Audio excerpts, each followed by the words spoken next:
So Milrain just asked a great question.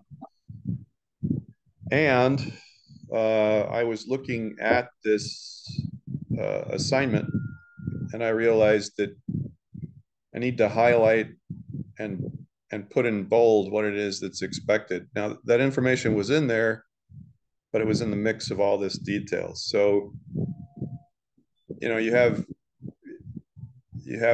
two tasks to finish basically. One is to create the tool, and then once the tool is created, after the media creation tool is finished, it'll show a screen that says the process is complete. And usually at that point, a file explorer window will open up and it'll show the contents of the USB. So basically it'll just pop into view and you'll see nothing in there except for the installation media. Okay. So the other thing that happens is that there is a little bit of confusion over how this creation process works. For some, many believe that if you download the Windows 11 media creation tool, it'll build out the install media for Windows 11. But what it's doing is it's referencing your. So I want to explain this a little further. When you run the media creation tool, it's creating an inventory of your system. Can everybody see my screen?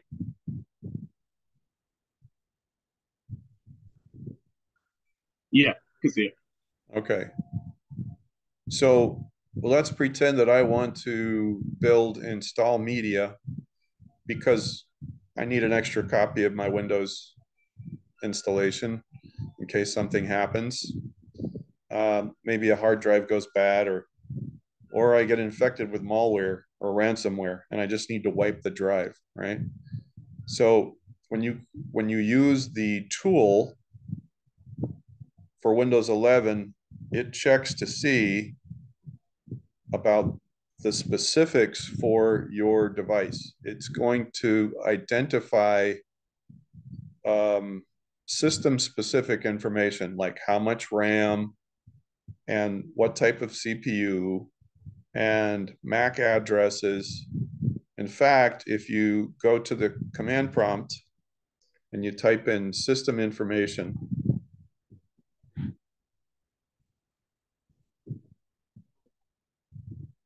this kind of information is used to build out um, a system profile, and it's based on the uniqueness of your hardware. So even if you buy the same model that's available in thousands of Office Max stores, you're going to get a different set of hardware values like MAC addresses. Okay. So when you look at the MAC address for each of those, it's like a fingerprint, right? So you have a unique MAC address for the Bluetooth and a unique MAC address for the Ethernet port, a unique MAC address for, and these are hard coded into the chipset, right? So if you combine that with the rest of the information, Microsoft basically has a unique inventory of your system. And what they're doing is they validate your license, right? So if you have a proper license, right? If you pull that up and it says, hey, your license is active, then that tool will go ahead and finish downloading the rest of the Windows 11 install media. And when it's used, it will ask you, hey, are you rebuilding the same, are you reloading the same system or are you building a new system? And typically, if you wipe the hard drive, you want to answer, I'm building a new system because you're not using the media tool to, I know you're doing a bare metal wipe, but when you wipe the hard drive, it's it's deleting everything that was previously loaded from the factory on that system. When it comes up and it connects to the internet, it's going to perform another inventory of that same system. And as long as it matches what's referenced to that media creation, right? So Microsoft has this huge database, and basically what will happen is that they'll check and they'll say, oh, yeah, he must be rebuilding the system, or she must be rebuilding the system. Which is why if you have a Windows 10 machine and you use the Windows 11 media creation tool, they tend to fail. It's not like you get a free load for Windows 11 if you're on a Windows 10 machine that isn't qualified. A lot of Windows 10 machines don't have the hardware requirements to run Windows 11. And that's part of the problem. So these things are hard coded, in a manner of speaking, to fail if the wrong tool is used to build USB on the system that's running it.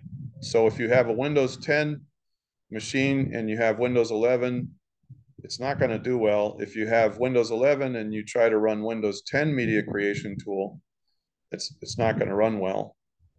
But after that build occurs, then you have media to either rebuild your system from, rebuild an entirely new system. When you bare metal wipe a system, it's as if you're telling the universe, okay, I'm starting over from scratch. We're taking this all the way back to formula. So I'm going, I want a clean slate. And the install questions that are asked when you insert this media tool, a lot of people get squeamish, or they answer, yeah, I'm just reloading the windows on the same system. Well, if you choose that option, if that's an option on your screen, then what will happen is that it'll just plaster Windows on top of the old cracked paint, so to speak. So I went back, Milrain. I know that's more of an answer than you expected, but I thought I would record this answer just for others, right? So when you're finished with that part of it, task one is complete. So as soon as the media creation tool is finished running, if it's successful, it'll understand, oh, I've got something in this USB, because it wipes the USB and then it loads the install. And as soon as it's finished, and on most systems, File Explorer will open up and you'll see a USB connected, and then the contents will show, right? And what you want to do is capture the screen that shows the build is complete and it shows your Windows view. I'm going to go ahead and grab a USB thumb drive I just did that with, so you can see the File Explorer result. And this will just take a second. Hang on. Everybody still with us? Yep. Yes.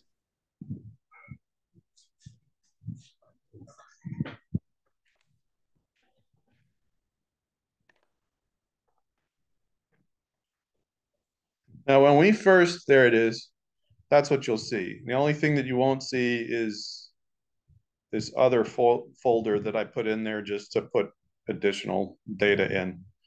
If you wanted to see what it looks like exactly,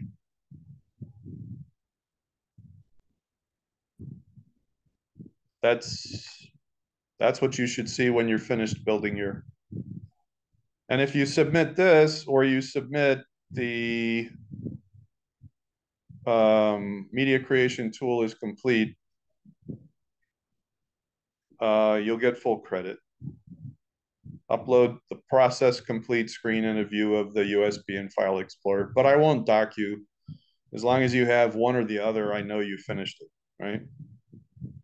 So that's the first thing you have to submit. And then on the second part, what I want you to do is boot your system with that USB drive. So you're going to use the install media to boot your system. And you either go into the startup options in BIOS, or you use the boot order option for your system. So when it's powered on, it uses the USB instead of the hard disk. As soon as the install option appears, you take a picture with your smartphone and that's it. So it's a Windows setup screen from your laptop. And that's going to look distinctly different than what you would see for a Windows setup screen in a virtual machine. So we've had some students try to game this where they show me a Windows startup screen, but it's not a boot from a laptop or a PC, right? So it's very distinctively different. And when you're taking a picture with a smartphone, that's a different file output also, right? So it's not like you can hit print screen on a virtual machine and try to spitball this, right? So as soon as that startup screen is there and you've taken a picture of it, now what you need to submit for task 2 is on hand, right? But you don't go any further. You don't do anything else and you bail out, right? And you'll actually use that USB later on. So does that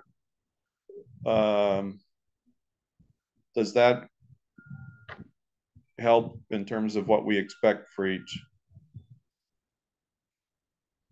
Yeah, it does. Okay. So in some cases I got one, but not the other. I got proof that task 1 was done, but not task 2, or vice versa. Task 2 was there, but I didn't see anything for the, and what do you do if you're missing that? Just insert your USB drive like I just did and take a screenshot of this and say, here it is. I built it. See? So it's USB. The name is distinct. When that tool creates the bootable media, it gives the USB drive a name, ESD-USB. So whatever you had in there before is gone. And whatever name you had on that USB is gone. Okay? Now, as far as using this to wipe your machine, that's actually one of the coolest things that you can learn to do in this course. And I've often added in one or more of the solutions that if a student chooses to wipe the slate of their laptop or PC clean, that basically they can double the value of a solution credit. So, if people were interested in doing that, but they wanted to wait till later to do it,